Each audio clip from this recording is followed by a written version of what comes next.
Salam sejahtera Malaysia. Denyut nadi suara rakyat bergema di channel ini. Nampaknya tuan-tuan dan puan-puan yang dihormati sekalian, setelah berpuluh-puluh jam sumpah laknat Najib Razak, belum ada apa-apa yang berlaku. Belum ada apa-apa yang berlaku, malahan ketika ini yang berlaku adalah Najib semakin dalam bahaya. Dan memang ternyata seperti yang sudah saya kata, sumpah laknat Najib tidak akan menggugat bukti-bukti di mahkamah.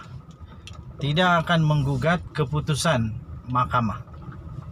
Sumpah laknat tidak diterima oleh mahkamah. Di mana-mana mahkamah pun tidak diterima. Mahkamah, saya pun tidak pastilah kalau mahkamah syariah, sebab itu bukan, saya tidak tahu. Okey. Tetapi tuan-tuan dan puan-puan yang dihormati sekalian, dalam kes rayuan Datuk Seri Najib Tun Razak sekarang dah jadi semakin pening. Kenapa saya kata menjadi semakin pening? Yang sudah digugur diambil balik. Lepas itu ada seorang lagi yang memberikan hujah tambahan. Menurut laporan, dia tidak pun disenaraikan sebagai peguam utama, tapi dia diberilah peluang untuk berhujah. Hujahannya pula sama juga minta penangguhan. Apa hal semua minta penangguhan ni? Kan sudah cakap muktamad daripada hakim. Sudah dia cakap berkali-kali sudah bahawa tidak dibenarkan penangguhan. Okey, pada ketika ini tuan-tuan dan puan-puan, pukul 1.45 petang, sekarang mahkamah sedang ditangguhkan. Mahkamah ditangguh kerana hakim, prosiding tangguh sekejap kerana hakim sedang meneliti permohonan Najib Razak untuk supaya hakim, ketua hakim negara Malaysia Tun Tengku Maimun menarik diri daripada menjadi ketua panel hakim. Jadi kalau dia tarik diri, kalau ditukar pun bolehkah Najib menang? Bolehkah Najib menang? Dan kalau ditukar pun berapa lama Najib boleh dapat masa? How many time? Begitukah? How long Najib can buy the time? Berapa lama Najib boleh beli masa? Itu direct translation lah. Tuan-tuan dan puan-puan yang dihormati sekalian, hujahan-hujahan daripada peguam bela tidak menyebelahi Najib Razak pada ketika ini. Semuanya ditolak mentah-mentah oleh hakim Mahkamah Persekutuan yang diketuai oleh Ketua Hakim Negara. Ingat tuan-tuan dan puan-puan, Mahkamah Persekutuan bukan hanya satu, bukan tiga, tetapi 5 orang yang membuat keputusan. Jadi apapun keputusan, itu bukan keputusan Tun Tengku Maimun. Bukan keputusan dia seorang. Jadi katakanlah dia boleh, katakanlah tiba-tiba seperti dakwaan Najib, dia boleh jadi berat sebelah, tapi ada 4 lagi hakim yang boleh menyanggah dia, yang boleh mengalahkan dia. Jadi kalaupun hakim Tun Tengku Maimun kata Najib salah, tapi kalau 4 orang hakim yang lain kata tak salah, kata bersalah, tak salah, Najib tetap tak salah, sebab dia menang majoriti 4-1. Jadi inilah yang perlu difahami. Yang perlu difahami. Kalaupun Najib mahu, Najib takut. Kalaupun Najib takut ada berat sebelah, kenapa dia perlu takut? Kenapa dia perlu takut? Sebab yang buat keputusan bukan 1 orang, perlu 5 orang.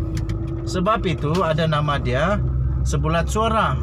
Ada yang nama dia 3-0 tak ada, 3-2. Ada yang nama dia 4-1. Mana ada boleh menang 1-4. 1-4 kalah yang satu. Itulah yang perlu difahami. Jadi tuan-tuan dan puan-puan yang dihormati sekalian, nampaknya Najib Razak punya sumpah laknat belum lagi menunjukkan apa-apa hasil. Setakat ini belum ada orang yang kena stroke, belum ada orang yang sakit ke, muntah ke darah belum. Saya setuju kuasa itu daripada Tuhan yang Esa. Kuasa itu daripada Tuhan yang Esa. Jadi apa yang Tuhan nak buat, itu kita tidak boleh persoalkan. Kerana kuasa Tuhan jauh melebihi apa-apa kuasa sekalipun. Masalahnya sekarang ialah Najib Razak cuba meyakinkan penyokong-penyokongnya bahawa dia tidak bersalah dengan menggunakan sumpah laknat. Okeylah, bagi mereka yang percaya, teruskanlah percaya. Tidak masalah. Sebab kita di negara penuh demokrasi. Ada hak untuk berfikir, ada hak untuk menyuarakan pendapat, ada hak untuk memilih siapa yang kamu mau sokong, apa yang kamu mau percaya. Jadi semua itu hak masing-masing. Tapi di mahkamah, fakta dan bukti itulah yang diterima. Tuan-tuan dan puan-puan yang dihormati sekalian, baru sebentar tadi juga ada laporan mengatakan Ketua Hakim Negara tidak akan berganjang untuk menangguhkan walaupun sehari perbicaraan ini. Malah dia kata hari ini juga akan diselesaikan. Kalau semua selesai hari ini, dia kata besok tak ada lagi sesiapa pun di mahkamah. Adakah itu tandanya bahawa keputusan sama ada Najib Razak masuk penjara atau tidak pun akan dapat pada hari ini?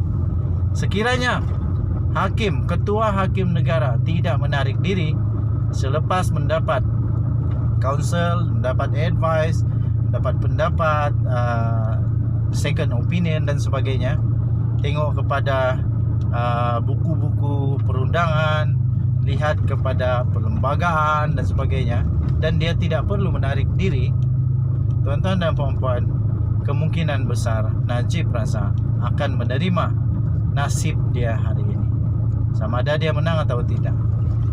Tapi nampaknya seakan-akan sekarang ini Najib dah tahu dia kalah.